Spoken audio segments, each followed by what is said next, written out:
Hi, this is Chuck Brown, and you listen to Geoff Leach from coast to coast. Sure you're right.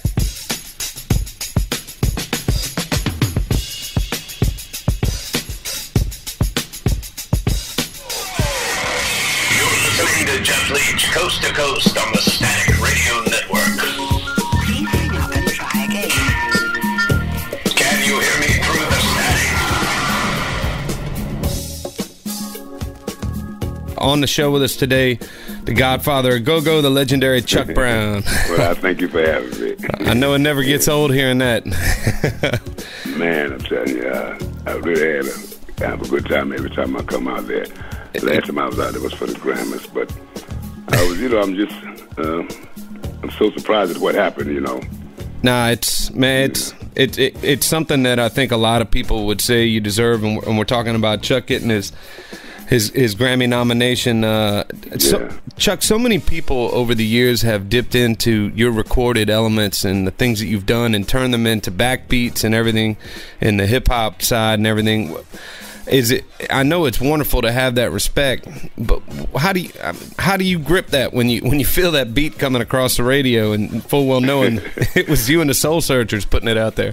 I'm telling you, it's the most thrilling feeling any artist could ever have, and especially when it's a new record coming out. You just came out and you got somebody jumping on it for you. I mean, it's like it's indescribable.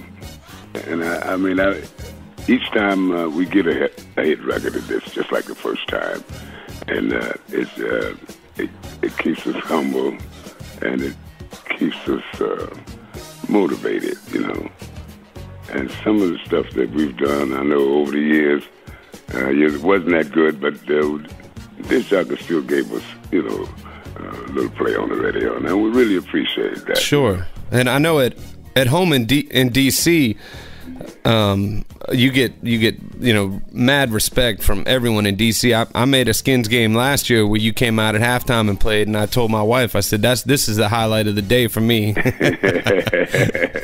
Thank you so much. Yeah, we get a lot of love, I tell you, and the fans here in DC are so loyal and everything. They're the reason, that we can travel around the country and around the world, Sure. And and I remember the first time I came out of California, I was on the Don Cornelius Soul Train, and that was a thrill of a lifetime then.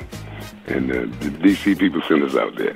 And you're touching on something there with the passing of Don Cornelius this week. I mean, who is, so instrumental in the creation of so many careers. What are your thoughts on that? Oh yes, Don Cornelius have given so many people the biggest break of their lifetime, the biggest exposure of my life. I had my band together, I would say about since 1966. But I've been out here since 62. Mm-hmm. Been playing since 62. And never had a break like that. I remember when the Dick Clark show was on, and I was thrilled just to look out in the audience. Just to see a black person in the audience every now and then, And that was, but then when Don Cornelius came along, it's just, it was a thrill of a lifetime, Yeah, he put so many careers on the map. Yes, he did. Just looking through the footage this week of, mm-hmm. when... And he took, I remember when we did the Don Cornelius Soul Train tour, all up in Cleveland, and he had us on the show. And I just had my first record out. It was in 1972, We the People. And he had the OJs, the Shy-Lights, and a few other great acts, And I was just honored to be on some of those shows just to open up, you know what I mean? Mm-hmm. And it was a great feeling, a great feeling. And the last time I saw Don, it was at the White House.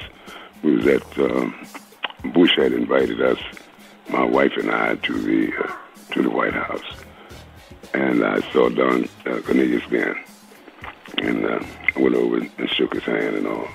That was in 2000, I believe it was 2009. Sure.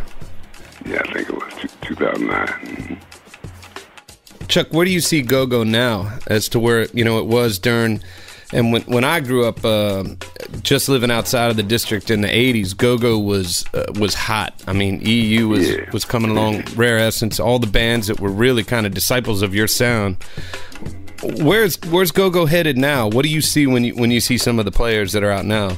Well, I see it that they got their own concept of go-go, and you know, they have they've taken it to another level, which is what I guess the young people want. You know, I believe, and but me, you know, as far as I'm concerned, the original is the original, and the bands that are still playing the old style go-go is the original style go-go. That's where it's at, you know. And for us older people and the older fans that grew up with us, you know, I have fans come up to me and say, "Chuck, I'm 55 years old. My mother used to beat me sneaking out to see you, you know." You see, I was there when the go-go started. I tried to get it going in 1972, and when I had out We the People, but it didn't quite catch on then. So 1976 is when it really started catching on at the Maverick Room in D.C. on 4th New Jersey Avenue. And by when I wrote Buster Loose, I wrote it in 76. We played it all the way up until 78 before I recorded it. And then when we recorded it, it opened the door for all the go-go. And it was number one hit in the world. That was when go-go really caught on. And then you had groups like EU, my man Sugar Bear, and Experience Unlimited. And Little Benny. He caught on, yeah, man. And by that the time, 76 and 77, of course, several bands around town was playing that groove. Yeah, man. Chuck, that's my producer JoJo. He's an enormous go-go fan and a preservationist in his own way. He's held on to so many of those old recordings. Yeah. And I wonder sometimes if it hadn't been for, you know, we were talking earlier about Ashley's Roach clip and some of that Soul Searcher stuff that became breakbeats for some like huge records. I mean, Eric B. and Rakim, all that stuff. I mean, without that backbeat sound, the question that I've always wanted to ask you was, how did you guys develop the concept of not stopping, the rolling the train? You know, I mean, y'all. Well, I tell you, when I put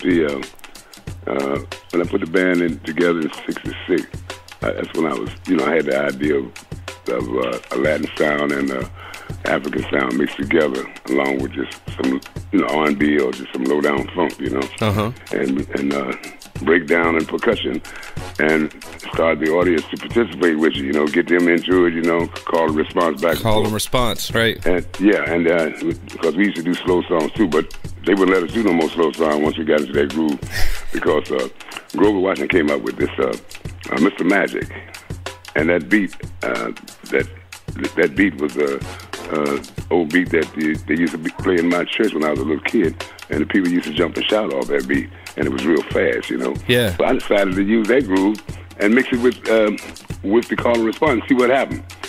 And the next thing you know, it got to the point where people didn't want us to stop. So it would roll on. I called it go-go, so it just kept going and going and going and going. Yeah. And it was a wonderful feeling to know that some people lost a lot of weight. Your backside's in motion. Yes, indeed. Yes, indeed.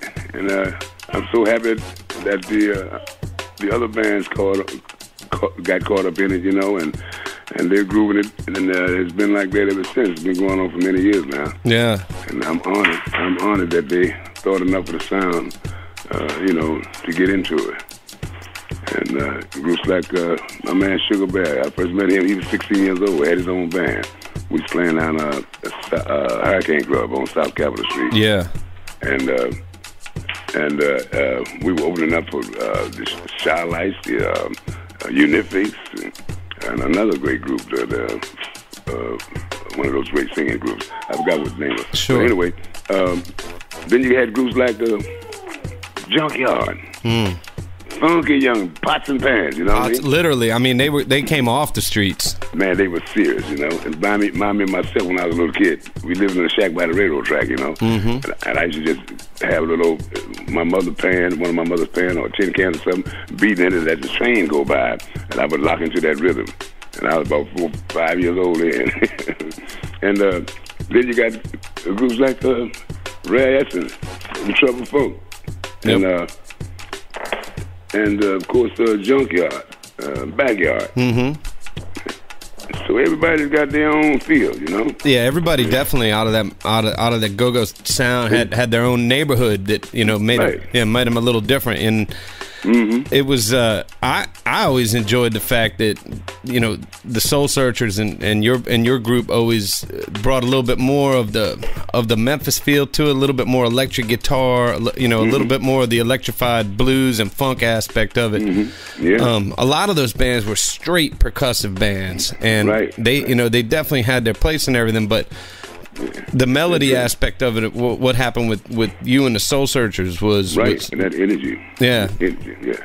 And I had the honor of producing Ray Essence' first hit record called Body Move. Oh yeah. Yeah, and them young fellas been strong ever since. Yeah, I mean, Rare Essence has definitely pumped out a pile of, songs that are, and being really from DC and growing up this way, along with JB, my producer, who's in the studio, we felt that, and it was being white dudes coming in. I remember going to shows at the Ibex and the Black Hole and Gum Springs and all that stuff back in the day, and we used to actually get respect from the black audiences just being there and experiencing the music. And universally, as go-go has transformed into something that people across the board enjoy now, it's fun to see that. Initially, I understood why why the genre was protecting itself, because it was from DC and it was about the people of DC. But, that's right. Yeah. And it's all about the people. They're the one that made it happen, It's grown. I mean, it's amazing every year when I look at your touring schedule. It's got to be crazy for you to go to Germany and look out at a crowd of Germans that are getting down to Chuck Brown. Yeah, man, I'm telling you, I love it. It's a wonderful feeling going over there and get accepted like that. Yeah. And in Japan, same way, we go to Tokyo, Osaka, Yokohama, Nagoya, and it's nothing but just energy. Yeah. Every show. Well, music transcends. People feel the energy of it. Yeah. Yes, indeed. It's almost the crowd that we got. It's 60, 65 years old, 20, 19, 20. You know what I mean? Yeah. 60, 70. You know what I mean? Right. I hear 40, it. 50. Yes, Lord, man, we got them all. Ones that grew up with us, Yeah, that know it, and they spread it. I mean, there's probably generations of Chuck Brown fans. Absolutely, 4 of them. They was teenagers, Yep. Mamas and daddies, some of them, I'm a product of some of them. I've had young men come up to me, hey, Chuck, I'm 44, man, look here. I'm a product of you, man, look here. My mom and dad was 16 years old, met at your show. and they got married, and here I am. That's awesome. That is awesome. Man. And then their kids are coming out. You know what I'm saying? It's multi-generations. Yeah. I'm so proud of that, I tell you. I just love them all to death. I just love them so much. Man. All right, Chuck, I'm not going to eat up too much of your time today, buddy, but we're going to pump a track when we come out of this. I'm going to hand you back over to my producer real quick. Ladies and gentlemen, the legendary Chuck Brown, the Godfather Go-Go, put this man in Cleveland. This man belongs in the Rock and Roll Hall of Fame, and we're on that list of petitioners, buddy. Oh, thank you so much. Thank you, Chuck. I appreciate your time. God bless you.